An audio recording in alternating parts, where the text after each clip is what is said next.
soomana kan jaartii xiyyaa wajjin rafaa ture hin beeku qixaanni akkana jeen beeku namni yoo soomana keessa jaartii wajjin rafe soomanaaf duraa badaa bichaan dhaga'e hangaa wajjin rafe uzaaban beeku soomana kana keessa dhaga'eetiis hin beeku bakka masgiidaati irraa isa godha hedduu masgiidaas hin dhaqu akkamtuu naamala akkamittiin baasa. Guyyaa wajjin rafe?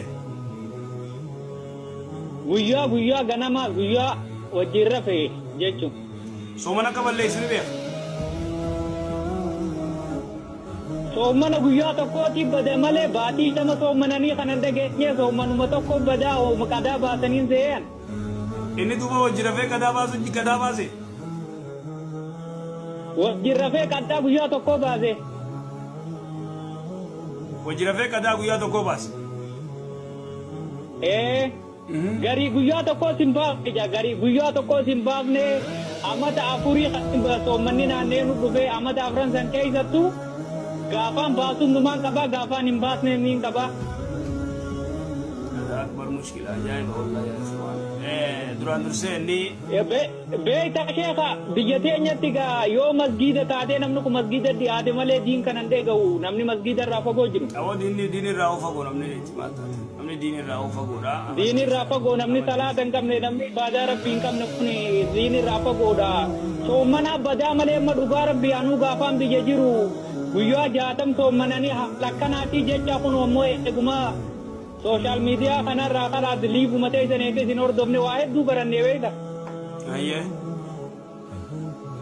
Waa hedduu asuma barannee egaa gubbaan kun maaltu narra jiraaniin sodaadhaa naa gaafadhu naan jee duuba qaada akka jaansanis soomanuudha moo waniin hin dhagahin dura gaa yoo toon hin dhagahin haala akkamitti naan jee naga gaafadhu naan jee. Mee waan gaafadhu qaba isa telefoona kiyya kanniif. Ala gaayee tokko sammoo akkinaan jee ka tokkooti sii gaafadhu. Mee gaafadhu. Tokko ani muslimaan ture jee raddaatii makiinaa ummata kiristaanaa ta'eetiin ummata kiristaanaa kana wajjin foon kiristaanaa niin nyaadha dhalaa jaraatii wajjiniin wal qunnamtiin godha mataskaanaas niin dhaqa. Karas waan isaaniitti irraa takka addaan baateen qabu mana jireenya isaanii wajjin jiraadhaa yoo fedhin ta'e amantii galte galii naan jedhe yoo galu baattes dhiisi naan jedhe amantittiif hin galle amma biyyarraa baheeti tokkotu jiraayi ganaan shaadaa qabamoo haala akkamittiin jiraadhaa jii gaafadhu naan jedhe. Mataskaana kunis gaafachuudhiin sodaadha jedhin isa keelchanii. Mataskaana maaliif dhaqoo maal ta'uuf dhaqa maskaana useetu hojii dhaqee deebi'amoo akkam? Mataskaana dhaqeetiin akkuma isaan jamsanillee naan jaafata.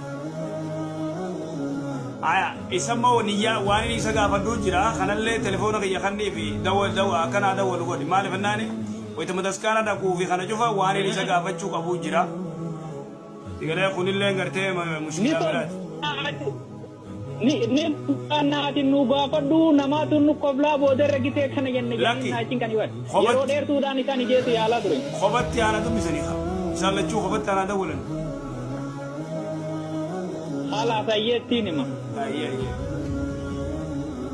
Yalla